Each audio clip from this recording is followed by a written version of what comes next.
ओम नमः शिवाय। हर हर महादेव। कैसे हो आप सब लोग।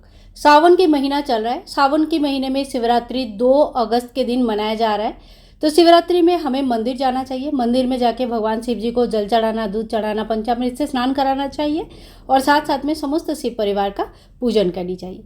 अगर आप मंदिर नहीं जा सकते या जाने के बाद भी आपको घर पर भी आके अगर शिवलिंग अपने घर पर रखा है या मिट्टी की शिवलिंग बनाकर पूजा करना चाहते हैं तो ज़रूर कर लीजिएगा।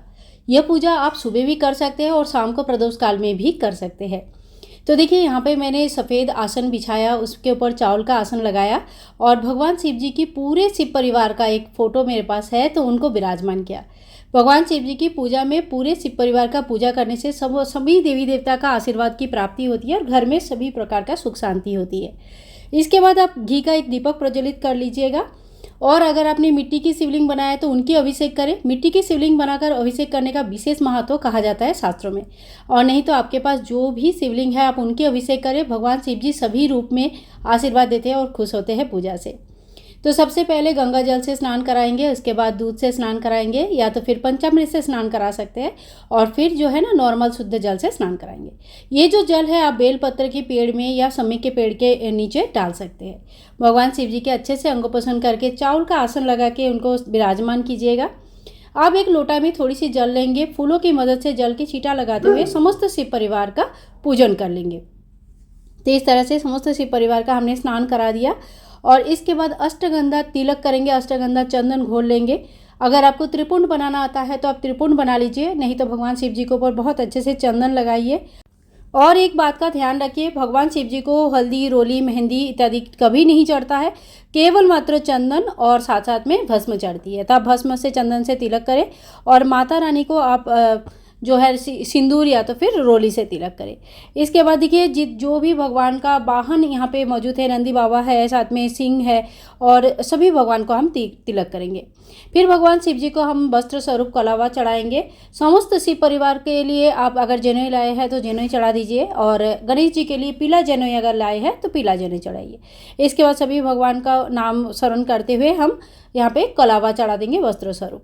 और माता पार्वती को, गणेश जी को लाल फूल बहुत प्रिय होता है तो गणेश जी को आप दुर्वा घास चढ़ाइए, माँ पार्वती को आप साथ साथ में लाल फूल चढ़ाइए।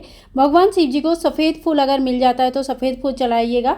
कनेर के फूल बहुत प्रिय होता है, धतूरा का फल वगैरह बहुत प्रिय होता है, साथ में आंकड़े का फूल उनको बहुत प्रिय होता है। तो शिव जी के प्रिय वस्तु जो भी आपको अवेलेबल है, समी के पत्ते यदि अगर मिल जाता है तो ज़रूर चढ़ाइएगा। बेलपत्र बहुत आवश्यक होता है। पीछे का जो मोटा भाग होता है बेलपत्र का वो तोड़ लीजिएगा। बेलपत्र में चंदन से ओम लिख के या अपनी मनोकामना लिख के भगवान के ऊपर चढ़ा सकते हैं। कहते हैं कि इससे सभी प्रकार का मनोकामनाएं पूर्ण हो जाती है। इस तरह से बेलपत्र को उल्टा करके चढ़ाया जाता है, यानी कि शिवलिंग के ऊपर चिकना वाला जो पार्ट होता है बेलपत्र का वो चढ़ाया जाता है। समी के पत्र चढ़ाना बहुत शुभ माना जाता है और कहते हैं कि एक समी के पत्र 100 बेलपत्र के समान होते हैं। धतूरा का फल, बेल इत्यादि अगर मिल जाता है तो आप जरूर चढ़ा दीजिए। साथ साथ में ब्लू कलर का एक फूल आता है जिसे अपराजिता कहते हैं। बटरफ्लाई जैसे देखने में होता है, बहुत ही क्यूट होता है। अगर आपको वो फूल मिल जाए तो आप वो भी जरूर चढ़ाना। यहाँ मैं साइड में स्क्रीनशॉट लगाने की कोशिश करूँगी। इसके बाद देखिए कि आप धूप और दीप दिखाइए भगवान को। और माता को इस दिन श्रृंगार के सामग्री अर्पण करना बहुत ज़रूरी है। तो आप 16 श्रृंगार अर्पण कर सकते हैं या तो फिर आप सिर्फ 1 या 2 या 3 या 5 भी अर्पण कर सकते हैं। आज के दिन सभी लोग फलाहारी व्रत रखते हैं तो फल की भोग चढ़ाया जाता है भगवान को। आप चाहे तो खीर वगैरह बनाकर चढ़ा सकते हैं, लेकिन वो आपको अगले दिन पारण के बाद ही खाना है, पहले नहीं खा सकते। ठीक है। इसके बाद थोड़ी बहुत दक्षिणा जरूर चढ़ा दीजिए, जो कि आपको अगले दिन किसी पुरोहित को दान कर देना चाहिए, किसी ब्राह्मण को। इसके बाद हम लोग सब मिलके शिवरात्रि की व्रत कथा सुनेंगे या पढ़ेंगे। तो हाथ में एक फूल ले लीजिएगा। शिवरात्रि व्रत कथा का बुक आता है जिसमें सभी डिटेल्स दिया रहता है, तो आप वहाँ से भी व्रत कथा पढ़ सकते हैं या तो फिर आप कहीं से ऑनलाइन सुन भी सकते हैं। तो इसी तरह से भगवान शिव जी की पूजा संपूर्ण हो जाता है। संपूर्ण होने के बाद हाथ जोड़ करके हमें क्षमा प्रार्थी जरूर हो जानी चाहिए कि हे भगवान, पूजा में जो भी कमी रह गया है इसके लिए आप हमें क्षमा कीजिएगा। व्रत कथा यहीं पर रख दीजिएगा और फूल भी वहीं पर छोड़ दीजिएगा। इसके बाद आप चाहे तो अलग से कपूर की आरती कर सकते हैं, हवन कर सकते हैं, या जो दिया आपने प्रज्वलित किया है उसी दिया से आरती कर सकते हैं। एक बात का ध्यान रखिए, अगर आपने अखंड दिया का संकल्प करके अखंड दिया का स्थापना किया है पूरे एक दिन के लिए, तो फिर आप इस दिया को नहीं हटाएंगे, आप कोई और दिया प्रज्वलित करके उससे जो है ना आरती आपको करनी है। अखंड दिया को हिलाया नहीं जाता। तो इसी तरह से हमारा शिवरात्रि की पूजा संपूर्ण हो जाती है। और आप लोगों को आज की ये सरल से पूजा विधि कैसे लगा ज़रूर बताना। शिवरात्रि की पूजा 2 अगस्त के दिन मनाया जा रहा है और सभी लोगों को शिवरात्रि की बहुत बहुत शुभकामनाएं। और पिछले बार मैंने पूरे डिटेल्स में शिवरात्रि की पूजा विधि आप लोगों के साथ शेयर करके रखा है। आप लोग हो सके तो उस वीडियो को एक बार ज़रूर देख लीजिएगा, आप लोगों को अच्छा लगेगा।